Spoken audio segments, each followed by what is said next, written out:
G'day team, Coach Ray here. I'm a triathlon and marathon running coach who specialises in coaching beginner and recreational athletes to achieve their sporting as well as their health and fitness goals. In today's Science on Sunday video, I'm going to take you through a journal article about high intensity cycle interval training improves cycling and running performance in triathletes. Now this was a really interesting article in terms of how the results got derived and the research that was conducted. Now it's published in the European Journal of Sports Science about 10 years ago, or 9 and a bit years ago, and this group of researchers, Barrier, if I've pronounced that close, Anson, Payne and Ferguson. Let's have a look at what they did and what they got out of it. So firstly, they had 14 moderately trained male triathletes, a VO2 max of, on average, 58.7. After completing a series of 3 cycle-based and 1 run-based tests, they were randomly assigned to either a high-intensity interval training long or a high-intensity interval training short. Now those groups did some training sessions. The long one did it in minutes, or 5-minute intervals, and I'll go into more detail of that a little bit later on. And the short group, well, they were only working in seconds at a time. 10, 20 or 40. Now I will note that they use the abbreviation HIIT for high intensity, for the H, interval training, so HIIT, whereas it's common practice in lay speak to use HIIT spelt with 2 I's, high intensity interval training. The group cycle trained for 3 weeks, so 6 sessions in total, following the allocated test sessions, and then they were retested using the same tests. Let's have a look at some of the considerations behind the research. So Olympic distance triathlons typically take about 2 hours to complete, and the cycle segment takes about 1 hour of that. With drafting and or multi-loop or lap courses, they are higher intensity sprints that now occur within the event, as opposed to back in the 80s and through to about the mid-90s, when it was typically a 40k time trial on a flat course, out and back, non-stop. Nowadays it's multiple laps over a short distance, even for age group, more local events, not just the World Series events.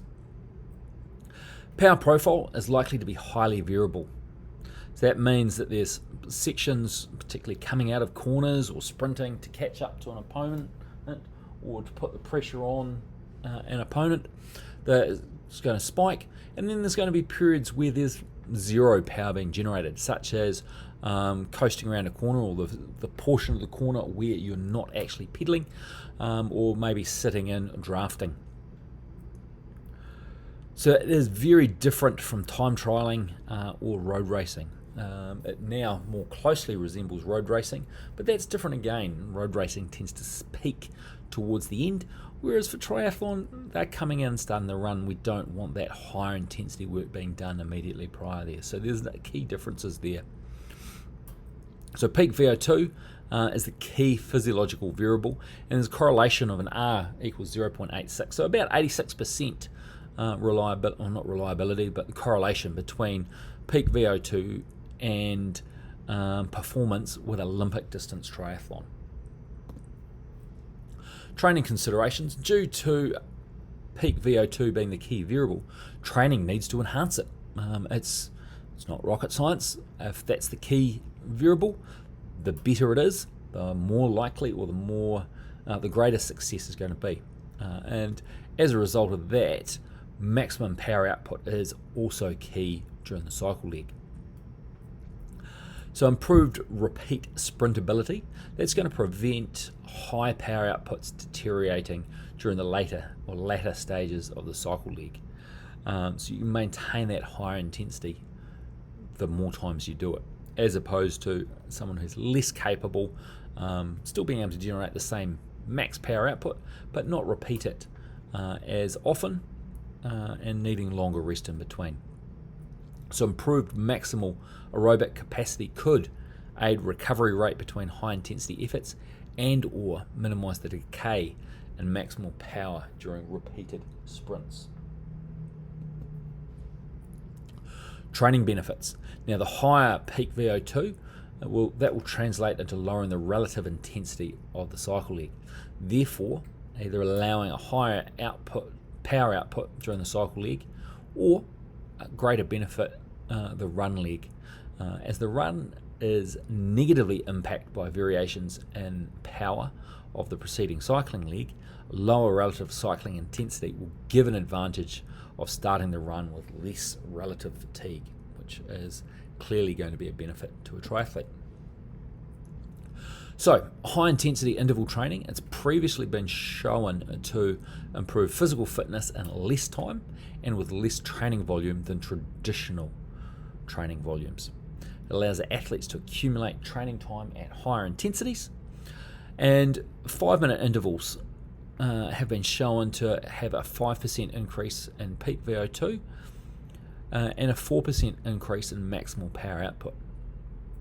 Both short and long intervals have been shown to improve 1 hour cycling by about 8%.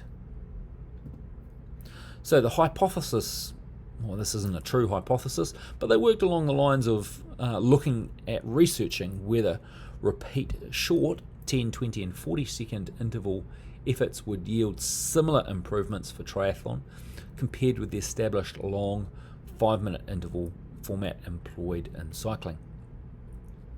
Consequently, they investigated the effects of 6 sessions of short and long high-intensity interval training strategies on both physiological and performance outcomes in cycling and subsequent 5K running. So as I said before, they had 14 moderately trained males with 2 to 3 years experience in cycling and run training, average age of 33, height of 182 centimetres on average, and weighed 77.6 kilograms on average. And they all competed in non-drafting triathlons. So what they did is they put them through some baseline testing, then they conducted 3 weeks of training, 2 high-intensity interval training sessions each week, and then they conducted the post-training testing. So the 3 tests they did was the maximal incremental test, and they did them all on different days with 48 hours, a minimum of 48 hours rest in between.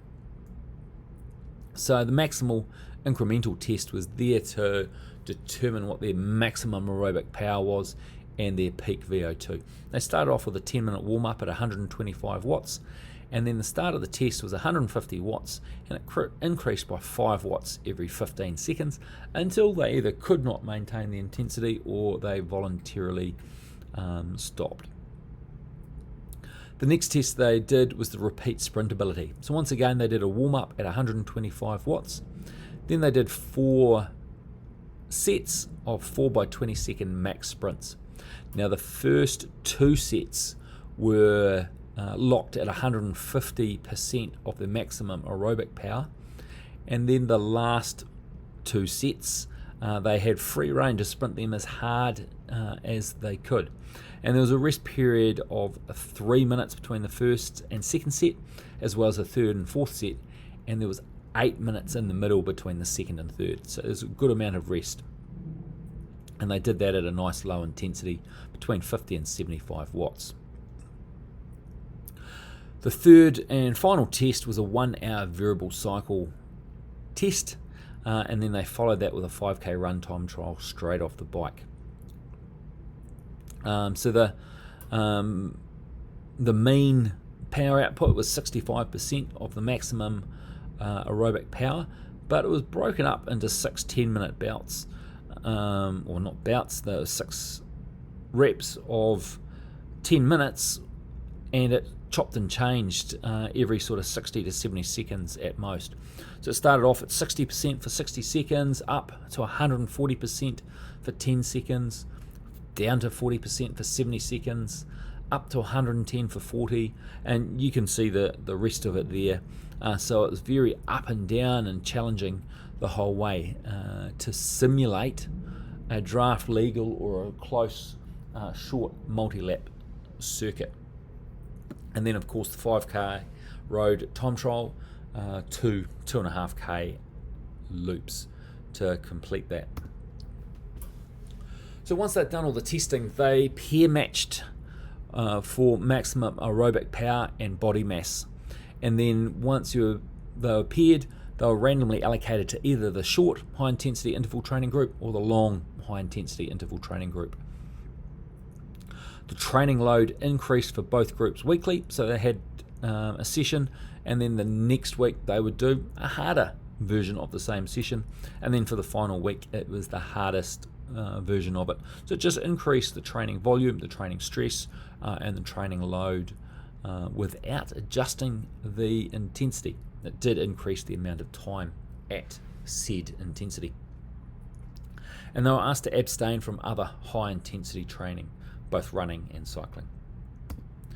So the short high intensity interval group did, after their warm up and their initial 3 by 10 second near max sprints to just get the heart rate up, they did 10 seconds max, 30 seconds rest interval, 20 seconds max, 60 seconds rest interval, 40 seconds max, 120 seconds rest interval. And then they did 2 more reps of the 10, 20, 40, this time with only 20, 40 or 80 seconds rest interval after each rep. The next week they added in a second set of the 10, 20, 40 with 30, 60 and 20 seconds rest interval, and then for the third week they added in another set on the end of the 10, 20, 40s with 20, 40 and 80 seconds rest. Conversely, the long high intensity interval group did 6 by 5 minutes at 80% VO2 peak with 1 minute rest interval. The next week they did 7, and then the final week they did 8, all with 1 minute rest interval in between. So the training interventions got some interesting results. With the long high intensity group, there was no change in the 5-minute power. On average, it was 283 watts in the first and second weeks and 286 watts in the third week. Not a significant increase at all. However, in the short high-intensity interval group, improved 21% in the 10% in the 10-second sprint.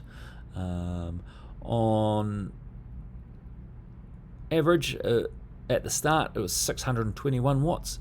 In the third week, it was 757 watts, a big jump there. I personally suspect that might come down to a bit of a learned response as well as the physiological enhancements.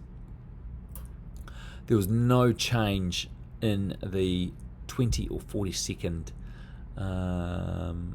intervals. I've got rest interval there, but it should just be intervals. They were 485 watts across the board all 3 weeks on average, and 435 watts for the 40 second reps respectively. The outcome measures for the short group, you can see the VO2 peak at baseline. It was 4.53 litres per minute, and it was 4.85, so it jumped up by about 7%, which they deemed a small improvement. Maximum aerobic power also went up there by 3%, which was a small change. The mean power measured in sprints 9 through to 16 of the test, remember the first 8 were set at that 150% of the maximum aerobic power. So for those final 8, at baseline they averaged 579 watts. It jumped up to 639 watts, a 10% or a moderate improvement there. Peak power went up by 8%, another small, and then their run times small, 3% for the 2.5Ks, or a trivial 2.8% for the total of the 5K. But you can see it was still a 40-second improvement over 3 weeks training. That's not to be sneezed at. Moving over and looking at the long high intensity group, you'll see their baseline VO2 peak moved from 4.47 up to 4.78, which is a 7.5% change, another small change. This group had small changes across the board. The maximum aerobic power jumped up by nearly 6%. The sprint power jumped up by nearly 11%. peak power increased by 8.5%. Their 2.5k run split 6.3%. But for me, their 5k run time from 3 weeks nearly improved by a whole minute, just under 5%, from 21.25 on average down to 20.21. Sorry, that is over a minute. So a minute 64 seconds. So both groups had small increases of about 7% in peak VO2. And they also had similar small increases in the maximum aerobic power of 3 to 6%. Just bear in mind that there are only small sample sizes. There are only 7 athletes in each group. So that way, well, because of those low numbers, the differences between these results, 3 to 6 sounds like a big difference, but due to the small sample size, it's not as significant as it sounds. The repeated sprint ability results, both groups had similar small increase in the mean power output for the final 8 sprints of about 10%, and also the peak power output for the final 8 sprints improved by about 8% as well for both groups. And have a look in these charts here in terms of, on the left hand side, the short group. You can see there with the black dots being the baseline, and then the open squares being the after the training, the post testing. And then for the long group, you can see there's a significant step up there across the board for the long high intensity interval training group, whereas the short one, that first or the 9th sprint, because they're not showing the results of the first 8 because they're all at that 150%, was very similar, but they managed to maintain it a lot more. From the 1 hour variable power cycle, mean power was 256 watts for the short high intensity group for both baseline and post training, and 255 for the long high intensity interval training group, both baseline and post training. So there's no real change there between groups. Blood lactate and heart rate levels were moderately lower at the 40 and 60 minute mark for the short high intensity group, but they were moderately lower at the 20, 40 and 60, so throughout basically the whole ride as opposed to just towards the end. RPE, or self-determined intensity measures, were moderately lower only at the 60 minute mark for the short high intensity group, but at all points tested 20, 40 and 60 for the long high intensity group. So it felt easier for that group. Here's a quick graph looking at the fact that you can see that post-training for blood lactate, it was lower in both groups.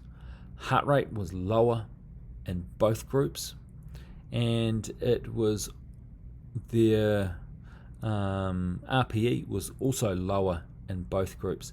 And you notice those asterisks along the top of the results indicating how significant or how much of a change it was. And you can see from most of them it's a moderate change, with the exception of I thought there was a large one in there, but there's only a small change for the long group in terms of heart rates. Now this is the crux of the research, looking at how it improved performance in running. Now the results of the 5k run trial, the long high intensity interval group, showed a substantial 42-second improvement at the 2.5k split, and the 64 seconds that I've touched on previously in this video at the 5k mark. And this was not to be sneezed at. The short high intensity interval group showed a trivial improvement, and there was an unclear difference between the groups in the 5k run times. The unclear result is due to individual variations in the results. The implication of this was that the less fit runners recorded a larger improvement. Overview of the discussion in the research article. The study demonstrated that 3 weeks of HIIT training, either long or short intervals, induced small to moderate improvements across a number of physiological variables there. VO2 peak, maximum aerobic power cycling, and the maximal repeated sprint ability. The longer interval training, the 5-minute efforts, improved 5K run time after a 60-minute variable power cycle by 64 seconds. And bear in mind that only low intensity and low volume of run training was conducted by both groups. So 64 seconds over 3 weeks is reasonably important. For the 5K run time trial, both groups had a similar base time run time, plus or minus the standard deviation.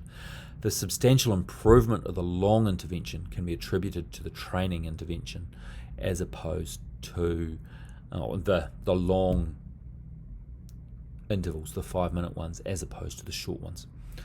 A cross-training effect, cycling and running, allows triathletes to gain physiological capacities often comparable to those achieved in individual sports.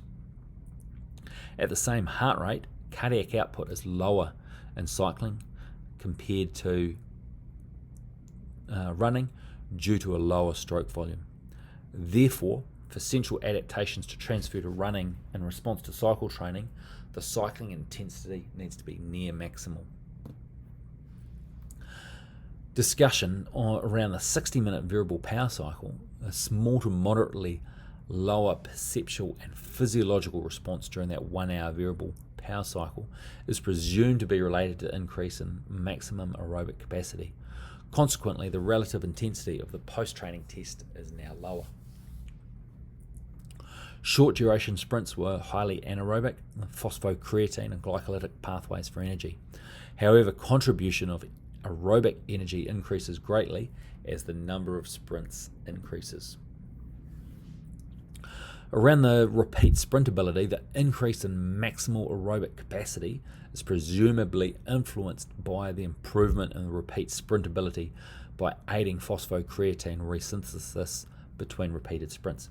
Now, phosphocreatine is effectively a chemical within the muscle that doesn't quite generate energy, but for the purposes of this video, it creates energy that we can use to generate muscle contractions during exercise. So by resynthesizing the phosphocreatine, we can keep using it to do more high-intensity exercise. Longer high-intensity intervals increase intercellular buffering capacity as well as lactate and hydrogen ion removal, which can explain the improved repeat sprint ability. So lactate is that burning sensation that's cleared out by the liver and resynthesized into another usable energy source.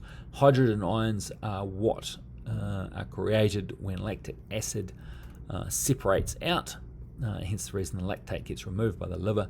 Hydrogen ions need to be buffered and also reabsorbed to regenerate into a usable energy source, or not. They won't be used as an energy source. They'll be utilized in other chemical compounds within the muscles.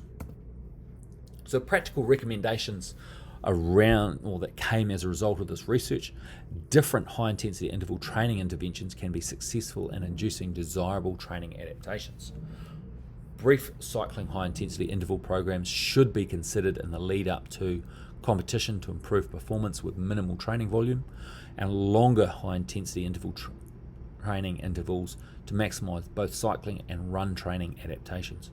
Shorter high-intensity interval training intervals for athletes seeking improvements in cycling only.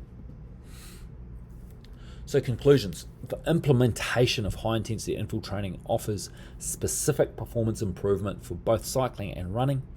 In a race situation, improvements in repeat sprint ability should translate into an enhanced ability to gain or maintain positions during surges, uphill or technical sections in the later stages of the cycle section, when either competitors might be fatigued or dropping back in the field. As few as 6 sessions of short and long high-intensity interval training efforts substantially enhance selected physiological and performance measures of triathlon performance, such as repeat sprint ability and lower physiological disturbance. The long interval training also improves 5K running ability. If you enjoyed the information within this presentation, feel free to click the like and subscribe button, and also share this out to your friends and colleagues that you would like to assist to get faster.